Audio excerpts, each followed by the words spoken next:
Isang puno ng pine tree ang bumaksak sa loob ng park sa Roma.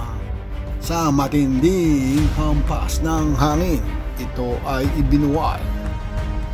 Pasalamat at walang nasaktan dahil nangyayari ng madaling araw.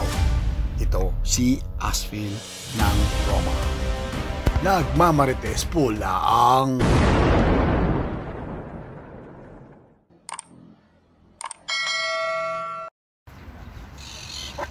Ito po, mayroong bumaksak na puno. Thanks God, ito lang nasaktan. Ayan po.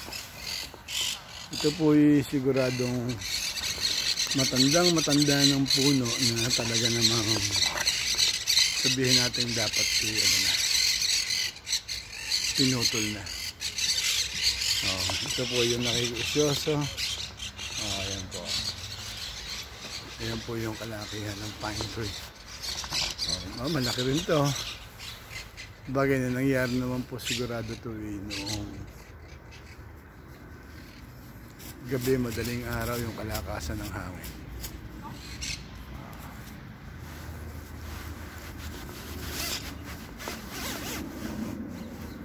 Malaki siya. Kaya po yung mga puno rito, mga dinetes yan. Pinupuntahan dito ng mga expert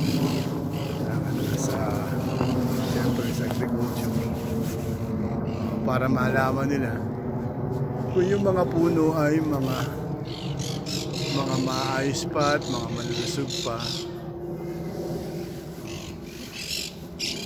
Kaya yan, i-anticipate na nila yan. Dahil every puno naman po, alam ko may number yan eh.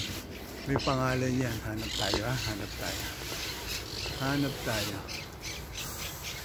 O yan po, yung mga ganyan na kinulayan nila, ibig sabihin na test na yan. Alam na nila yan. Ba, nasaan nga pala number nito? Baka naman nasa taas na.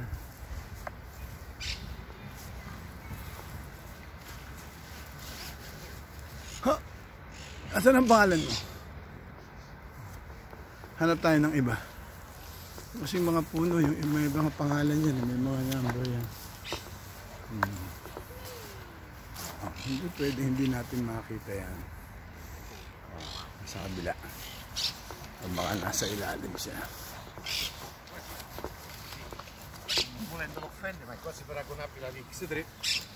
Ay, siya oh. Ito po yung number niya. Ayan. Diba? Ayan, tayaan nyo na sa loto. Ayan po yung nakikigulo. Tabunan mo. Ayan, very good.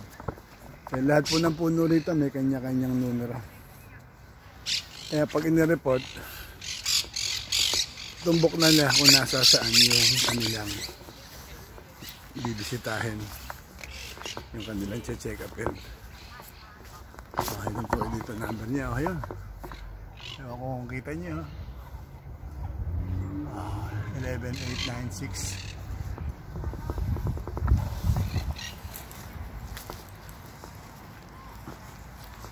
Ito naman po.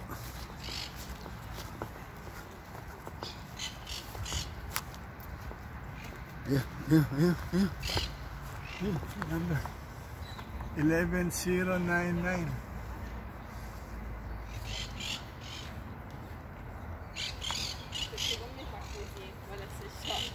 Okay. Naku, sa dami ng punong yan. Ilan pa yan na pait. Okay. Beautiful.